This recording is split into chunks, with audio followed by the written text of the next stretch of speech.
સિહોર તાલુકાના સોનગઢ ગામ ખાતે 24 વર્ષ જન વિશ્વાસ સેવા અને સમર્પણ અન્વય રાજ્ય સરકાર દ્વારા સમગ્ર રાજ્યમાં 7 થી 15 ઓક્ટોબર દરમિયાન વિકાસ સપ્તાહ કાર્યક્રમ સોનગઢ ગુરુકુળ ખાતે યોજવામાં આવ્યો, જેમાં ભાવનગર જિલ્લાના પ્રભારી મંત્રી ભાનુબેન બાબરિયા વિકાસ સપ્તાહ કાર્યક્રમ અંતર્ગત ઉપસ્થિત રહ્યા, જેમાં ભાવનગર જિલ્લા પંચાયતના પ્રમુખ તેમજ તાલુકા પંચાયતના પ્રમુખ, તમામ હોદ્દેદારો, આજુબાજુ ગામના સરપંચો તેમજ ગ્રામજનોની વિશેષ હાજરીમાં કાર્યક્રમ યોજવામાં આવ્યો હતો।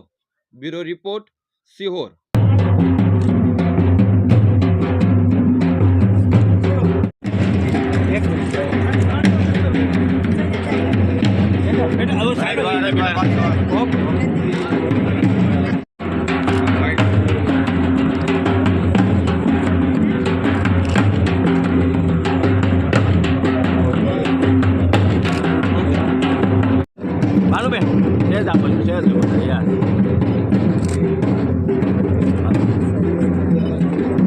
सलाम दीवार અને સલામ।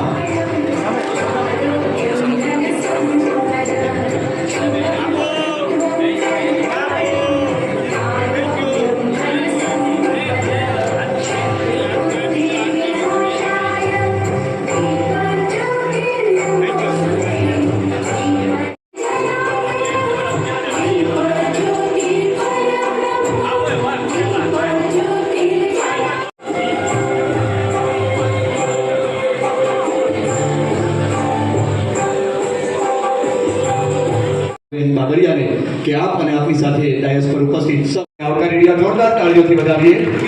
ગુજરાત સરકારના મંત્રીશ્રી તરીકે અને શ્રીમતી રૈયાબેન મિયાણી, જિલ્લા પંચાયતના પ્રમુખ શ્રી નારી શક્તિના યોજક કહી શકાય, યોગાનો યોગ તાલુકા અને જિલ્લા પંચાયતના પ્રમુખ તરીકે વધાવીએ આ દિવ્ય જ્યોતિના અજવાળાને અને ગુજરાતના વિકાસને।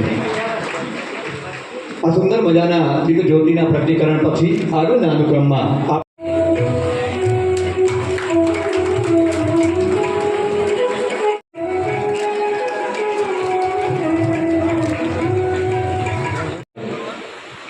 गुजरातनी जनता ये जाने छे कि विकास मॉडल तरीके गुजरात જ્યારે સમગ્ર દેશમાં હોય ત્યારે ગુજરાતનો અટકેરો વિકાસ પ્રાપ્ત કરનાર લાભાર્થી પણ એટલા જ ખુશખુશાલ હોય છે।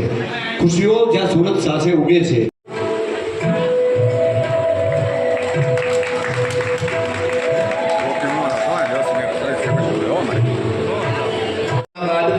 અજયભાઈ સોલંકી એક વ્યક્તિ શરત સ્વીકારી લે ત્યાર પછી બીજી વ્યક્તિને શરત સ્વીકારવા માટે જવાની વ્યવસ્થા કરવા માટે વિનંતી છે। શરત વિતરણ થઈ રહ્યું છે। ભાનુબેનની ઉપસ્થિતિમાં મુકેશભાઈ ભવાનભાઈ મકવાણા, ભવાનભાઈ કાનાભાઈ મકવાણા। વિકાસ સપ્તાહ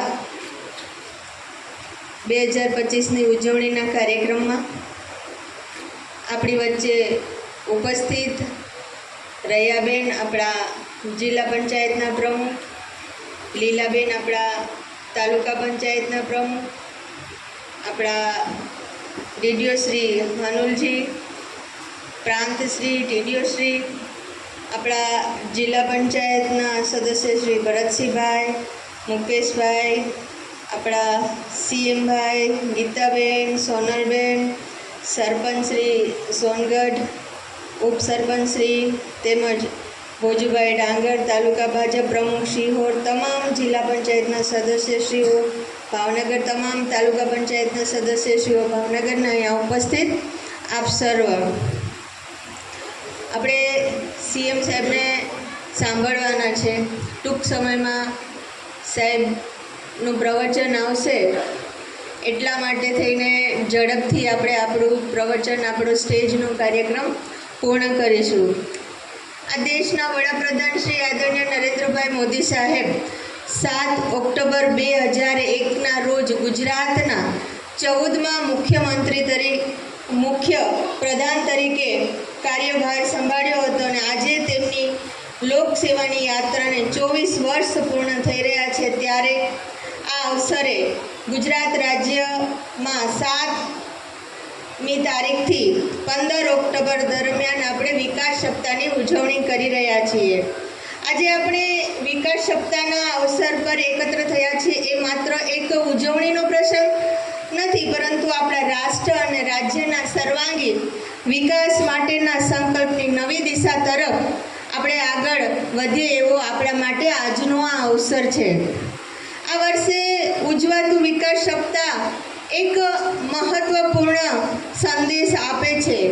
એ સંદેશ છે નાગરિક પ્રથમ. નાગરિક પ્રથમ આ વિચાર માત્ર એક સૂત્ર કે શીર્ષક નથી, એ આપણા શાસનનો આત્મા છે. સરકારના દરેક કાર્યક્રમ, યોજના અને તેનો હેતુ છેવાડાના રહેલા માનવી સુધી સરકારની દરેક યોજનાનો સારી રીતે લાભ મળે એ પ્રમાણે સરકારના આયોજન હોય છે.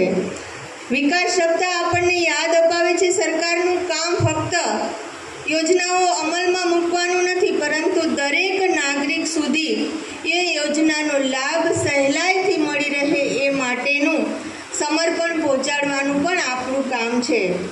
ગામના ચોકમાં ચોરે બેઠેલા સામાન્ય નાગરિક જે આપણા માટે શાસનનું પ્રતિબિંબ છે, જ્યારે તે કહે છે સરકાર મારી વાત સાંભળી, ત્યારે જ આપણને એક સાચો એવોર્ડ મળ્યો હોય એવો અહેસાસ થાય છે. ભાવનગર જિલ્લાના વિવિધ ગામમાં લોકો આજે સરકારની વિવિધ યોજનાઓને જાતે સહભાગી થઈ રહ્યા છે, પોતાની પ્રાથમિકતા નક્કી કરી રહ્યા છે. પ્રત્યેક અધિકારીએ હંમેશા યાદ રાખવું જોઈએ કે તેની પાસે જે લાભાર્થી આવે છે એ લાભાર્થીને સારી રીતે લાભ મળે અને દરેક અધિકારી સારી રીતે કામ કરે અને કામ યોજનાઓ જે છે યોજનાઓ છેવાડાના લોકો સુધી પહોંચે. અને એટલે જ આ દેશના વડાપ્રધાન શ્રી નરેન્દ્રભાઈ મોદી સાહેબે આ લોકોને કર્મયોગી કહ્યા છે, અને કર્મયોગી જો સારી રીતે કામ કરે તો લોકોની સુખાકારીમાં વધારો થતો હોય છે. આજે આપણે 24 વર્ષના શાસનના ઇતિહાસની વાત કરીએ છીએ, ત્યારે પહેલાંનું ગુજરાત અને અત્યારનું ગુજરાત, પહેલાં દેશની પ્રગતિ અને અત્યારે દેશની પ્રગતિ, ત્યારે હું તમને ભૂતકાળ યાદ કરાવવા માંગીશ. એક સમય એવો હતો કે જ્યારે વાડું ટાણે વીજળી નહોતી, લાઇટ નહોતી. બહેનો ગાય કે ભેંસ દોવા સવારમાં વહેલા ઉઠે તો અંધારામાં ડર લાગતો કે અંધારામાં ક્યાંય સાપ કે વીછી આવી ન જાય અને કરડી ન જાય. આવા દિવસો આપણે જોયા હતા, પરંતુ ગુજરાતમાં 24 કલાક વીજળી મળે એવા આયોજનો આ દેશના વડાપ્રધાન શ્રી આદરણીય નરેન્દ્રભાઈ મોદી સાહેબ જ્યારે ગુજરાતના મુખ્યમંત્રી હતા ત્યારે કર્યું. એક સમય એવો હતો બહેનોને માથે બેડા લઈને પાણી ભરવા જવું પડતું હતું, દૂર દૂર સુધી પાણી ભરવા જવું પડતું હતું, અને પૂરતું પાણી ન મળતું એવી સમસ્યાઓનો સામનો પણ ગુજરાતની પ્રજાએ કર્યો છે. ત્યારે નર્મદાના નીર ઘર ઘર સુધી પહોંચે એવા આયોજનો પણ આપણા ગુજરાત સરકાર દ્વારા, આપણા વડાપ્રધાન શ્રી દ્વારા સૌની યોજના